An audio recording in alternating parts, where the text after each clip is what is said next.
समुद्र गर्भरे भासी जाउची बड़ बड़ घर घरटी भांगी समुद्र रे लीन हेबार दृश्य क्यामेरारे कैद होउची। आउ ए दृश्य को देखिले लागुची जे केते भयंकर गति रे जनबसती आड़कू माड़ी आसुची समुद्र। आउ ए दृश्य हेउची गंजाम जिला गंजाम ब्लॉक पोड़मपेटा गाँर दृश्य। पोड़मपेटा गाँर 70% समुद्र गर्भरे लीन होइतबा बेले आउ 12 खंड गाँ को विपद माड़ी आसुची।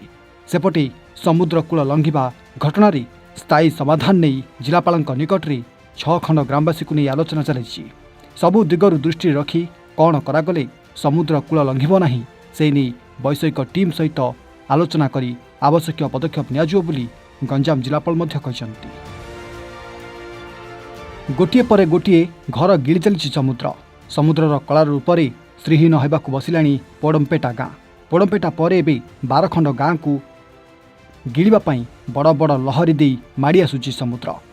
तेबे गत किछि दिन पूर्वरु गाँर 10 रु अधिक घर समुद्र रे मिसी जाइथिबा बेले पुणी थरे किछि घर भांगिरुची समुद्र रे मिसी जाउची। पोड़मपेटा परे आहुरी 12 खंड गाँ विपद रे थिबा जोगु ए सबु गाँर ग्रामवासी एबे भयभीत अवस्था अछंती। गाँर एभली दृश्य को देखि जिला प्रशासन स्थानीय गाँ लोकों को आलोचना पई डाकिथिले। जिलापाल डाकरा परे 6 खंड गाँर ग्रामवासी जिलापाल कार्यालय में पहुंची जिलापाल सहित आलोचना करी दुख जणाइथिले।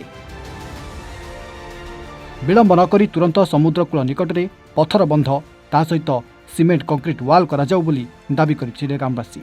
नचेत केवल गाँ नुहे बरं 12 खंड गाँ सहित ग्रामवासी माने मध्य समुद्र गर्भरे लीन होइजिवे बोली कहचंती पालीबंध पंचायतर बासिंदा माने। तेबे गोटे पटे एमिति दृश्य सोशल मीडिया भाइराल हेउता बेले केमिति समुद्र गाँ आड़क माड़ी माड़ी आसुची और केमिति गोटे पर गोटे घर समुद्र में मिसी मिसी जाउची ताकू नहीं पूरा अंचल रे जेमिति कुकुआ भय खेली जाइची। जी पोड़मपेटारे जो कोस्टल इरोशन प्रभाव देखा जाउची ताकू नहीं करी समस्त स्टेकहोल्डर सहित गोटे आलोचना बैठक आयोजन करा जायतिला जोथरे निष्पत्ति हेची इरिगेशन विभाग द्वारा तार गोटे टेक्निकल एनालिसिस करके हमें सेठी कोन प्रोडक्टिव मेजर्स हमें नहीं परिबा सेठी टेट्राहेड्रन ब्लॉक्स हो बा कोस्टल इरोशन प्रिवेंट करबा पई सी वॉल जदी किछि करी हबो ताकू नहीं करी गोटे डीपीआर प्रस्तुत करबा पई इरिगेशन विभाग को कहछि जो माने आज संध्या सुधा विजिट करके टेक्निकल एक्सपर्ट्स मानकर एडवाइस नेबे एवं आगामी दिन तार डीपीआर प्रस्तुत होला पर हमें राज्य सरकार को अनुमोदन पाई सेटा पठाए। आज एसी इरिगेशन सहित उपजिलापाल तहसीलदार समस्त जीवे जाकि हमको ब्रीफ करेंगे किसी दिन तले आम भी जाइलु से लोकेशन को जेहेतु सेटा ऋषिकुलिया महान रोचे एवं धीरे धीरे बहुत समुद्र पानी प्रभाव मध्य देखा मिलूँ सेटा हमको निश्चित भाव में एक्सपर्ट ओपिनियन नेबाक पड़ो एवं